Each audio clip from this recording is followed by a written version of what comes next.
Perbincangan ini tidak terlepas juga dari jumlah korban jiwa dan korban yang terinfeksi COVID-19 di Wuhan, Cina. Tahu sih, ternyata WHO sudah menyatakan bahwa Severe Acute Respiratory Syndrome Related Coronavirus itu merupakan penyebab penyakit dari COVID-19.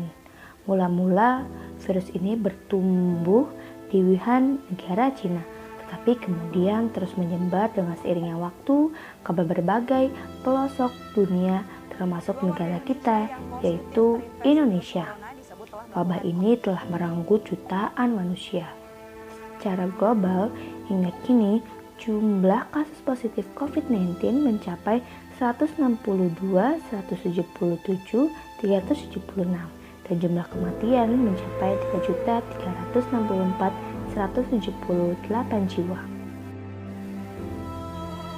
Nah, setelah kita memperbincangkan tentang data secara global, sekarang kita bakal membahas tentang data secara nasional. Nah, secara nasional ini sudah tercatat kasus positif sebanyak 1.739.750 dan yang meninggal sebanyak 48.093 jiwa di Indonesia.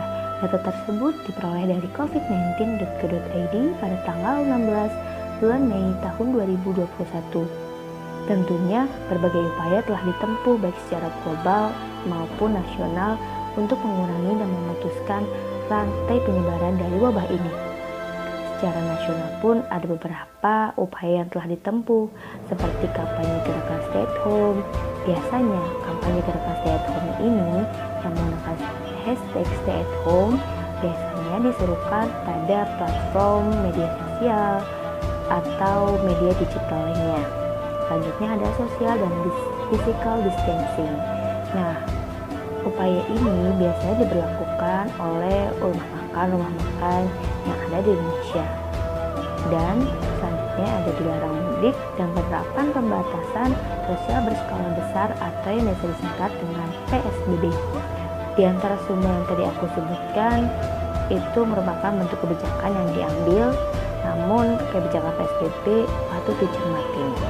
Hal ini tidak terlepas dari kekacauan pada semua sektor kehidupan yang dialami oleh manusia, seperti sosial budaya, kesehatan, ekonomi, dan lainnya sebagainya. Hal itu pun merupakan konsekuensi yang harus ditanggung akibat dari penerapan kebijakan PSBB.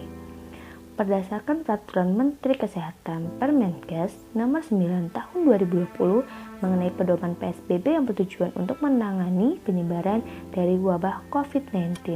Ternyata dari pihak pemerintah juga sudah mengeluarkan peraturan ya, dan kita selaku masyarakat tentunya harus menaati peraturan pemerintah yang telah dibuat untuk kebaikan kita semua. Nah, selanjutnya ini PSBB ini merupakan pembatasan semua kegiatan manusia dalam satu teritori yang terduga telah terinfeksi COVID-19. Nah, PSBB itu bertujuan apa sih? Tidak mungkin bukan PSBB diberlakukan tetapi tidak memiliki tujuan.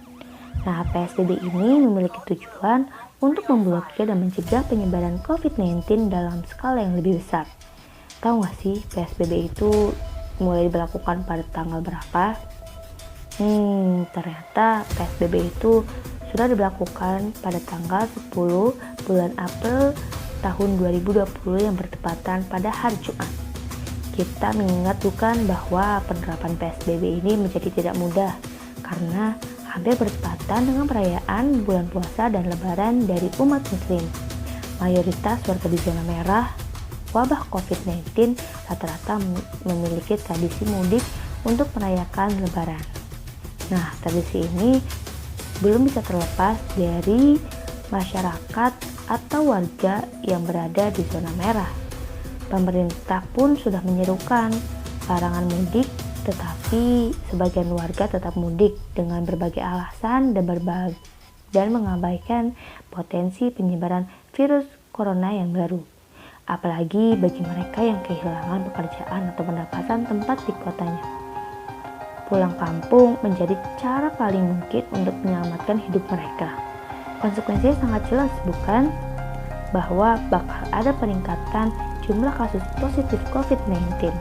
Dan perlu diingat juga, COVID-19 tidak hanya krisis pada bidang kesehatan, tetapi juga krisis ekonomi dan pendidikan. Penyebaran SARS-CoV-19 di Indonesia memberikan dampak yang sangat besar dan yang sangat signifikan terhadap pendidikan di perguruan tinggi. Menteri Pendidikan pun sudah mengeluarkan surat edaran. Menteri Pendidikan melalui surat edarannya Mendikbud nomor 4 tahun 2020 tentang pelaksanaan pendidikan dalam masa darurat coronavirus disease atau COVID-19 menghendaki agar seluruh peserta didik bisa mendapatkan layanan pendidikan yang optimal, namun tetap mengutamakan protokol kesehatan guna memutus rantai COVID-19 semaksimal mungkin. Kebijakan ini juga mendorong para mahasiswa atau mahasiswi untuk mengisi waktu dengan mempelajari berbagai materi di rumah tanpa sibuk ke kampus guna memutus mata rantai penyebaran COVID-19. Kebijakan ini pun sejatinya tidak hanya berhenti pada anggapan bahwa ada perubahan sistem pembelajaran tatap muka menjadi kuliah online. Kondisi ini pula yang membuat beberapa universitas yang ada di Indonesia menerapkan kebijakan kuliah daring atau kuliah online. Proses perkuliahan yang semula bersifat konvensional atau tatap muka di kelas harus bertransformasi menjadi perkuliahan daring atau online yang dapat dilakukan tanpa terbatas tempat dan waktu. Tentunya perubahan sistem pembelajaran yang mendadak ini membuat banyak pihak yang belum siap sepenuhnya untuk melakukan pembelajaran secara daring atau online. Dengan melihat situasi yang cukup memprihatinkan tersebut, tentu mahasiswa yang notabene-nya ialah generasi penerus bangsa tidak dapat diam begitu saja. Mahasiswa sebagai pemuda yang masih energik dapat berkesempatan dan sangat memiliki kesempatan yang sangat besar untuk melakukan tindakan pencegahan dari virus tersebut terhadap diri sendiri, keluarga, serta lingkungan tempat tinggalnya. Salah satu yang dapat dilakukan adalah tetap di rumah.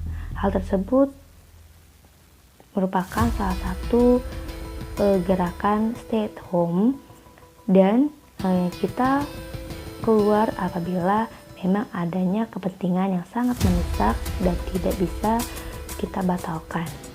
Mahasiswa dapat memanfaatkan media sosial untuk membuat gerakan bersama untuk seluruh warga Indonesia tentunya, bukan? Mahasiswa juga dapat mengajak masyarakat melalui media sosial untuk mematuhi protokol kesehatan dan menjaga jarak fisik serta dapat menggalang donasi yang ditunjukkan kepada yang membutuhkan di tengah pandemi ini. Karena yang kita ketahui ini bahwa di tengah pandemi banyak orang-orang di luar sana yang terkena PHK, dipecat karena perusahaannya tidak mampu untuk membiayai mereka. Karena sektor ekonomi pun pada pandemi ini sangat berpengaruh dan turun drastis. Mahasiswa dapat pula menjadi relawan dengan menyalurkan bantuan logistik berupa makanan bergizi, vitamin, masker, dan lain sebagainya yang sangat berfungsi bagi orang-orang di sana atau orang-orang yang sangat membutuhkan di luar sana.